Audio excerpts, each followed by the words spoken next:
Hello বন্ধুরা, good morning. তো কেমন আছো তোমরা সবাই? আশা করছি তোমরা সবাই ভালো আছো।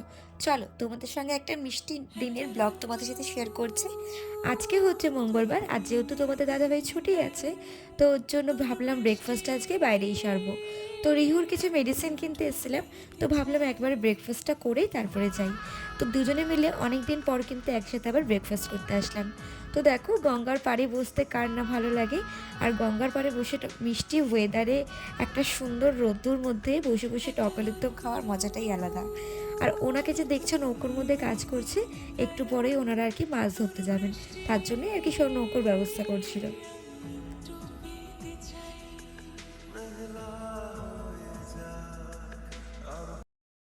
এই শীতের দিনে যদি এরকম গরম গরম কিছু পাওয়া যায় কেমন লাগে বলো তো। সবসময় না নিজে করে খেতে ইচ্ছা করে না, মাঝে মধ্যেই একটু বাইরে থেকেও খেতে ইচ্ছা করে, তাই না? আর ওই যে দেখতে পারে লঞ্চটা, ওই লঞ্চে করে অলরেডি যারা সকালবেলা মাছ ধরতে চলে গেছিলো তারাই কিন্তু এখন মাছ নিয়ে ফিরছে।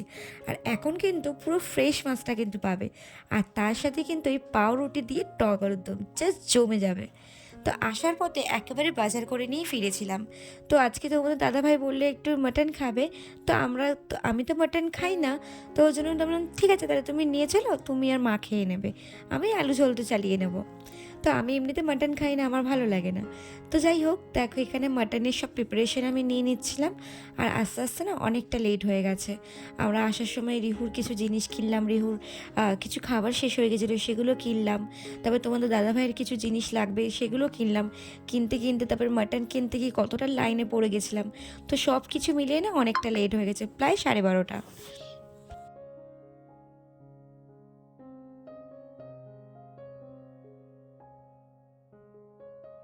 চলো, এদিকে আমার সব কিছু রেডি হয়ে গেছে, এবার মাটনটা আমি বসিয়ে দিই। বেসিক্যালি আমি মাটনটা মেখেই রান্না করি বেশি, তারপরে প্রেশারে দুটো সিটি দিতে হয়ে যায়।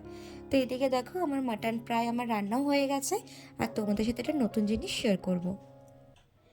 তোমাদেরকে বললাম না আমার গোপু সোনার সঙ্গে আজকে, যেহেতু তোমাদের 25শে ডিসেম্বরের এটা ব্লগটা, মানে এই গোপালের ভিডিওটা হচ্ছে 25শে ডিসেম্বর। তো সেটা আর কি আমি দিতে পারিনি, তো ভাবলাম আজকে তোমাদের সাথে এটা শেয়ার করে দিই। তো আমার গোপু সোনাকে কেমন লাগছে তোমরা কিন্তু অবশ্যই কমেন্টস করে জানিও। তো ওর জন্য একটা নতুন সেন্টার ড্রেস কেনা হয়েছে। তো প্রত্যেক বছর রিহুর জন্য কেনা হয়, প্রত্যেক বছর বলতে আগের বছরই রিহুর জন্য সব কেনাকাটি করেছি। আর এই বছর কিন্তু আমার আরেকটা সোনা পাপার জন্য আমি কেনাকাটা করে দিই। চলো ওর মুখটা এবার তোমাদেরকে দেখাই, কেমন লাগছে অবশ্যই কিন্তু সবাই কমেন্টস করে জানিও।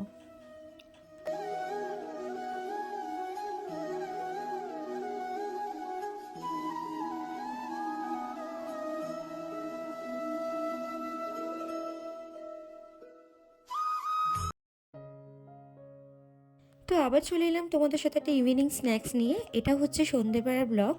আর তোমাদের দাদাভাই যেহেতু বাড়িতে আছে, তো ভাবলাম চলো একটু কিছু বানাই।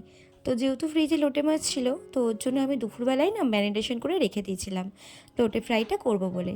তো এদিকে দেখো ফার্স্টে একটা স্মুদি ব্যাটার বানিয়ে নিয়েছি। ব্যাটার বানানোর পর লোটে মাছটাকে ভালো করে অনেকক্ষণ আগেই কিন্তু ফ্রিজ থেকে বের করে রেখে দিয়েছিলাম। তারপরে এরকম একটা বেসনে ডুবিয়ে নেব ব্যাটারটার মধ্যে, তারপর ব্রেড কামের মধ্যে একবার দিয়ে নেবো।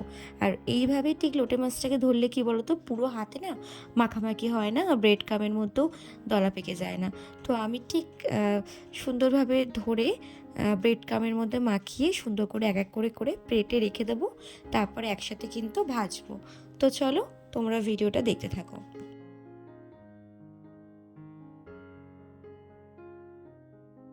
তো ভাজাগুলো এবার বসিয়ে দিয়েছি। আর তোমাদের কার কার লোটে মাছ খেতে ভালো লাগে তোমরা কিন্তু কমেন্টস করে জানিও। তো দেখো ঠিক এরকম স্টিম আজে করে ভেজে নেব। আর এদিকে দেখো ভাজাগুলো কিন্তু কমপ্লিট হয়ে গেছে। তো চলো আজকের মতো ভিডিও এখানেই শেষ করলাম। আবার দেখা হবে কালকে কোনো নতুন কোনো ব্লগের সাথে।